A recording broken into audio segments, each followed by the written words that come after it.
Welcome to our inaugural Lessons in Leadership conversation. It's only fitting that we look to Kurt Carlson, the CEO of Propel Insurance, to kick the series off. He's not only a local product like many of you, but a proud UW graduate and an amazing supporter of the Milgard School. Propel really exemplifies excellence by thinking outside the box while serving both their customers and employees at a level that is unheard of when it comes to best practices. In conversation with Kurt will be Dr. Kent Nelson. Professor Nelson is a professor at the Milgard School of Business. He teaches and researches leadership and management practices. He is also a fellow at the Milgard School's Center for Leadership and Social Responsibility. Over to you, Kent, and over to you, Kurt. The keys to your success as a leader since taking over, what were your strategic priorities when you took over as CEO? And what are some of the big takeaways in terms of your leadership effectiveness? The biggest thing to me was that you're accountable to a lot of people, okay? Not just the stakeholders that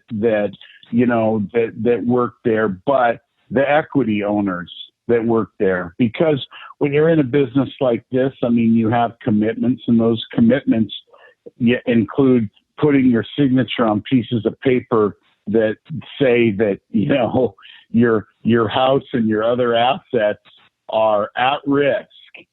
And so sometimes to sit around and think about that, I don't know, lots of people maybe, would love to be in that position, and other people are like, I don't know if I want to be responsible for everybody's net worth and whether they lose their house or not. Okay. But that's the way it is. And right off the bat, I said, you know what? The best thing for me to do is to learn, not do. Okay. I'm new at this role, even though everybody in the company knows who I am. I'm not going to come in and start giving orders or directions or anything like that. I just wanted to feel and get a pulse of where people were at with the culture, with their job, what is important to them, and those kind of things. So really, I just thought I'm just going to put myself in a learning mode. I want a great culture for the stakeholders in the business, but I want a great outcome for the shareholders in the business, because this is the horse that they have bet on. I learned right away that you continue, just like in sales, just be yourself and be consistent. Okay.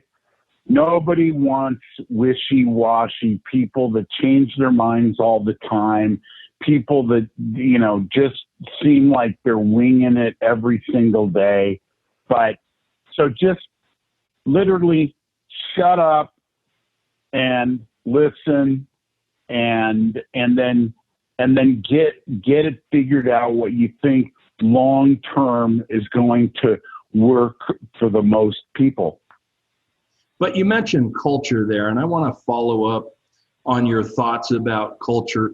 We've all heard the expression, I think, that cash is king, but some people claim that culture is king. Well, I mean, once again, I think you have to identify what's going on in the company. We have multiple offices in different states. We're on the West Coast, we're in the East, and we have a lot of things going on. And so just people are as different in Seattle versus Tacoma versus Portland versus Knoxville, Tennessee, or Charlotte, North Carolina. I came up with this idea, not that email is a great tool, but I'm a fairly decent writer. Okay.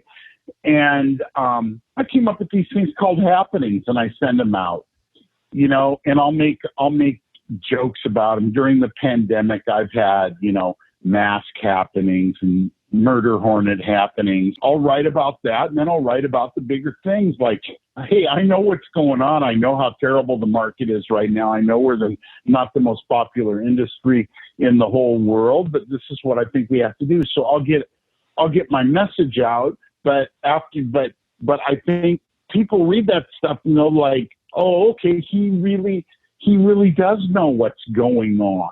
And I know what's going on because I've listened and I talk to people. I don't try to tell them what's going on. I want to know what's going on, and then I will create a story out of it. You know, I know people are working from home, and we're lucky enough to be able to do that, and it's worked really well for us, but I know the walls are moving in on people. I know that everybody doesn't have an ideal workplace space at home. I know that some people love not having to commute and come to work. So our HR will do quick little surveys, you know, and we'll find out that 37% of our people wish they could work from home forever. And then there's a lot of people that don't. They just don't have conducive home work environments. And so, but this will, you know, we will deal with this. This is great information for us to have. And then I'll write about it in my happenings, and I'll let people know that we're going to have some kind of hybrid work thing going forward, but here's why I don't support necessarily 100% work at home forever, okay? One of the things that you keep mentioning over and over is other people and their success and their well-being. And one of the things I recall from your talks in my leadership class was the importance of relationships. That was a big theme that emerged. Well, I think, first of all, you have to establish yourself as somebody that cares, and you can't just tell people you care. You can't tell people anything. You have to show them, look, I really, I see, these are things I notice. Tell me if I'm missing the cues here, tell me, you got to get to a place where people can feel safe telling you the truth, and that they know the truth isn't going to come back at them as a weapon, right? And so that all takes time. That's why you just have to be consistent, and you have to listen, and you have to care. I would never walk through one of our floors and not say hi to people, but I wouldn't say hi and not stop. I would always stop somewhere and make little chit chat and then move on. Otherwise, it looks gratuitous, okay? But you have to be, you have to be genuine. I always told salespeople, I'm like, look, don't sell like he or she does, okay? You can't become another person. If you're that good an actor, you'll be in Hollywood. Just be you and use some of the things that you've seen be successful with other people, but make them your own. You've got to be genuine. People know when you're not. You told a couple of stories about how you lifted up other people within Propel that maybe didn't believe in themselves, that maybe were underachieving or really not living up to their full potential. And you gave them the guidance and facilitated their success. And you used a phrase that I want to ask you about. I don't know if you recall this, but you used a phrase or an expression, push down, pull up. Right. I wonder what you mean by that. Well, I think there's really two kinds of people in the world, and some people they want to shove you down, out of the way. They want you just out of the way, okay, for all kinds of reasons. Usually their own insecurity, and then other people, they will stop and they will lift you up. They understand that that this is a group sport, okay, working at a company. And the more people that are pulling on pulling on that oar, to use that phrase, I guess, the better it's going to be for them. And so if you've just bet your house and your assets that this company is going to be able to, succeed and grow, I don't understand why you want to push people down, but I see it happen all the time. It happens in every business. It happens in every culture. Okay. But I think the people that push down, it says more about them and their insecurities than it does about people that truly want to lift somebody up. But one of the things that you've done at Propel that I think is kind of a signature profile characteristic most people are really aware of in this community is your community involvement. The thing is, I wouldn't probably do any of this if I was not encouraged by, several people in the community. Sometimes I like to go find out just like what people really think of you. I remember I asked for an appointment with Melanie Dressel at Columbia Bank several years ago. I just wanted to come over and talk to her, see how our team does on some of the stuff that we handled for them, and ask for advice. So I will actually, go out there and ask people what they think of you.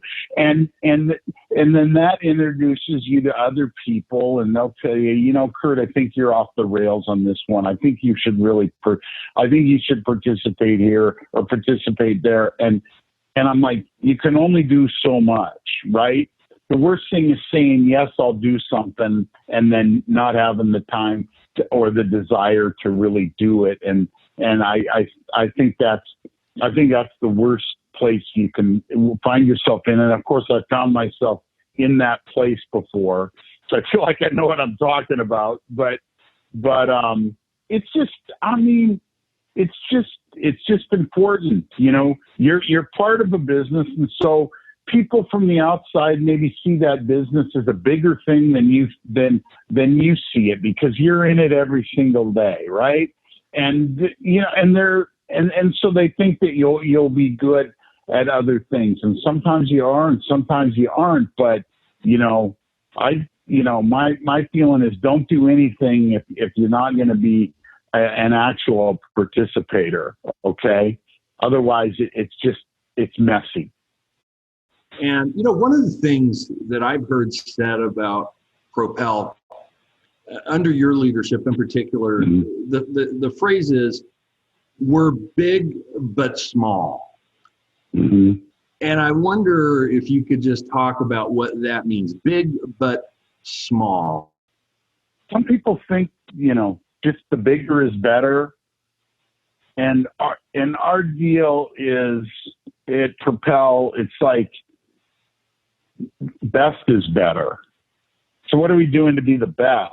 Okay. Does it really matter if we're number 41 or number 1 or number 340? If our people don't like what they're doing and it's not reflected in, what our customers are trusting us to do, then the big number never matters, right?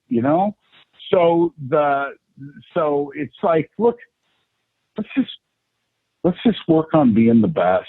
We can't help everybody. Okay. We can't help every business, but the businesses and the individuals that we're working with, let's make sure they know we're working with them. Okay.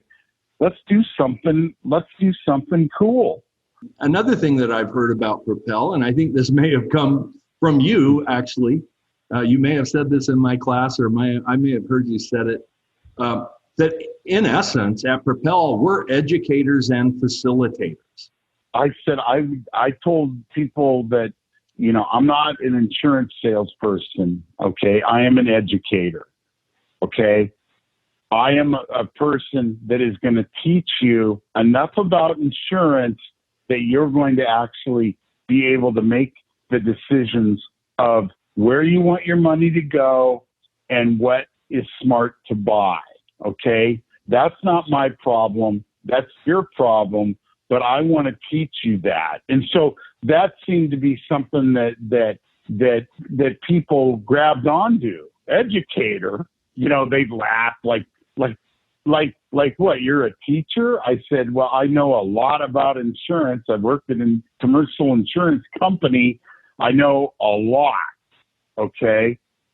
And so, I'm here to teach you what I know, and what I teach you is going to go a long way into toward what you buy and pay for. And that is not how they had heard that before. And so I think there's a lot of truth in that. I'm like, because I always tell people, are like, well, why would you tell people what you do? They'll steal your ideas. I said, you know what? Betty Crocker writes cookbooks, and I guarantee you, if I've got Betty Crocker's recipe and I'm standing next to Betty, okay, and we're making the same thing, hers is going to taste better because she's got whatever it is. I don't have it. Even though I'm reading the same recipe, hers is going to be better. She knows what it is, and I know what it is. So I'm not worried about other people, taking my ideas, or it's just not going to matter, because I have confidence that I'm going to come across as realistic, and other people might say something like that and get laughed out of the place. So I'll just hand over my notes. This is what I'm going to do. And if somebody else tries to do it, they probably aren't going to do it.